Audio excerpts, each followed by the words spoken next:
ప్రభు ఈ దినం మనకు అనుగ్రహించిన వాగ్దానం యెషయా 58వ అధ్యాయము 11వ వచనం. నీవు నీరు కట్టిన తోట వలన ఎప్పుడునూ ఉబుకుచుండు నీటి ఊట వలన ఉండెదవు. So you will be like a well watered garden, like a spring whose waters never fail.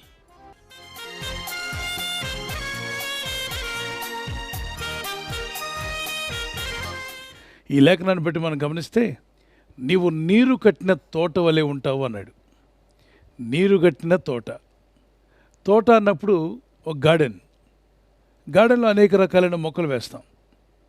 Flower gardens ఉండొచ్చు, ఫ్రూట్ గార్డెన్ ఉండొచ్చు, వైన్ గార్డెన్ ఉండొచ్చు. అనేక రకాలైన గార్డెన్స్ అని పిలువబడుతున్న వాటిలో చక్కని మొక్కలు ప్లాంటేషన్ చేస్తారు.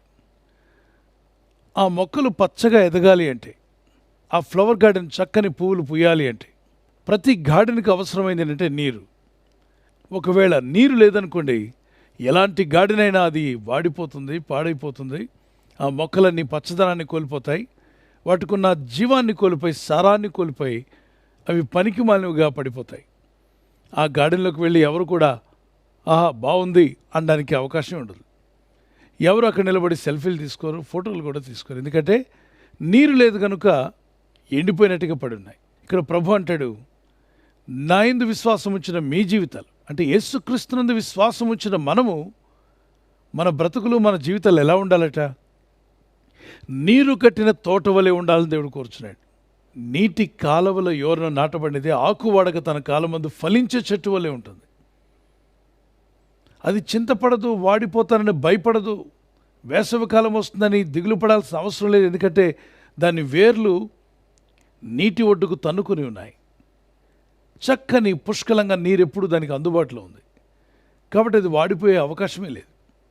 మరి అలాంటి చెట్టుగా, అలాంటి గార్డెన్గా దేవుడు మీ కుటుంబాన్ని, అది ఫైనాన్షియల్గా, స్పిరిచువల్గా, మీ యొక్క ఆరోగ్య విషయంలో మీరు ఏదైతే అచీవ్ చేయాలని, సాధించాలనుకుంటున్నారో వాటన్నింటిలో కూడా ఒక నీరు కట్టిన తోట వలె ఫలించేడు కొమ్మగా మీరు ఉండాలి అంటే ఖచ్చితంగా ఈ విషయాలు మనం పాటించాలి.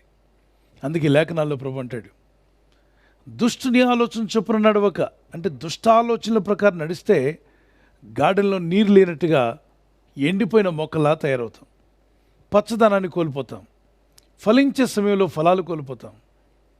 పూత పట్టే టైంలో పూత రాలిపోతే రైతు చాలా బాధపడతాడు.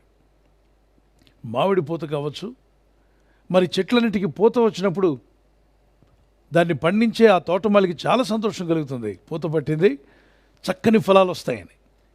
హఠాత్తుగా గాలివానో తుఫానో వచ్చే ఆ పూతంతా రాలిపోతే చెట్టు అక్కడే ఉంటుంది, కానీ చెట్టును చూసి సంతోషించడు, కానీ పూత రాలిపోయిందన్న బాధతో ఉంటాడు. అంటే పువ్వులుగా వచ్చిన ఆ ఫ్లవర్స్ కాయలుగా మారబోతున్నాయి. ఈలోగా తుఫాను గాలికి మొత్తం రాలిపోయాయి. దేవుని పిల్లలుగా మన జీవితంలో కూడా నీరు కట్టిన తోటగా మనం లేనప్పుడు ఫలాలు వచ్చే సమయానికి పూత రాలిపోయినట్టుగా అనేక అవకాశాలను చేదాటిపోతూ ఉంటాయి. ప్రభు మనకు అనుగ్రహించే దీవెనలను కోల్పోయే పరిస్థితి మనకొద్దు.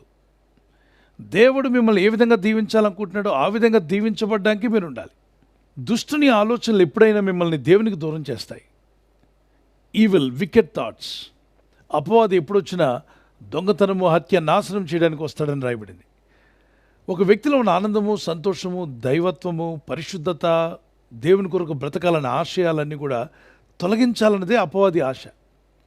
ఈ ఉదయకాల ప్రార్థన, సాయంకాల ప్రార్థనలు మనకు అవసరమా అంటాడు. ఆ టైంలో ఇంకేదైనా పని చేయొచ్చుగా అంటాడు. ప్రార్థనలో కూర్చోవడం అంటే వాడికి అసలు ఇష్టం ఉండదు.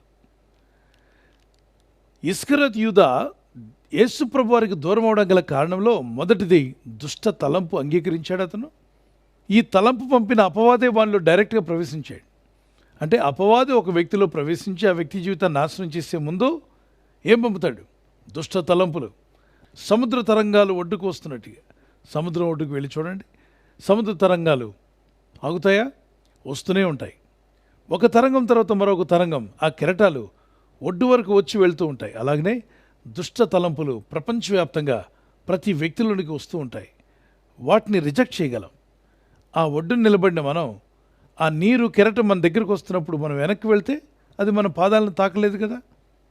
అలాగే దుష్ట తలంపులు మీ వద్దకు వస్తున్నాయని తెలిసినప్పుడు కొంచెం దూరంగా వెళ్ళిపోండి, వాటికి దూరంగా ఉండడానికి ప్రయత్నం చేయండి. అందుకే దుష్ట తలంపులు వచ్చినప్పుడు ఒక వ్యక్తికి విరోధంగా, మీ కుటుంబస్తులకు విరోధంగా, మీ ఇంటి వారికి కానీ, మీ ఉద్యోగంలో కానీ, మీరు చదువుతున్న స్థలంలోనో ఎక్కడైనా ఒక దుష్ట తలంపు మీలోకి వచ్చిందంటే దాన్ని ఉండనివ్వకండి. Change your thoughts, watch your thought life, because thoughts can become your words, words can become your habits. మీ తలంపులను జాగ్రత్తగా చూసుకోండి. మీ తలంపులు అవి మీ మాటలుగా మారే అవకాశం ఉంది. ఆ మాటలు మీ స్వభావంగా మారే అవకాశం ఉంది. కనుక ఒక స్టెప్ నుండి మరో స్టెప్కి ఈడ్చుకొని పోతాయి దుష్ట తలంపులు.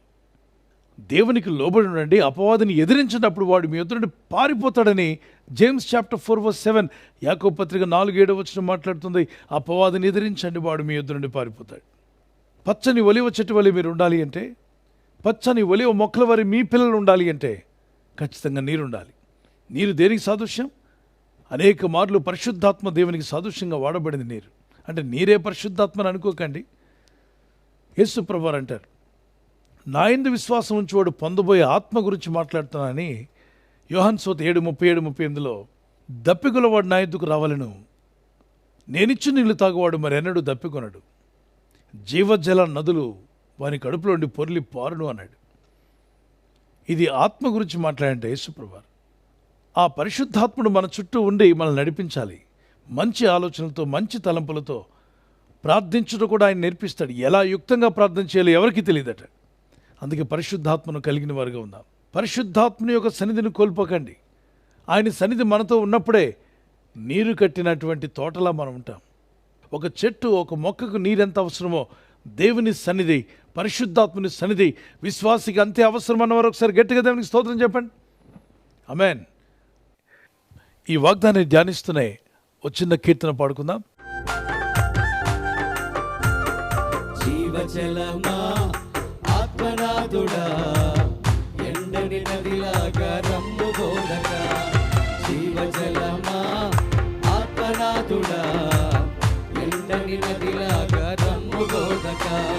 రెండయ్యా బోధకుడా, రెండయ్యా బోధకుడా, ఎండని జీవ నదిలాగా, ఎండని జీవ నదిలాగా, ఎండని జీవ నదిలాగా, ఎండని జీవ నదిలాగా.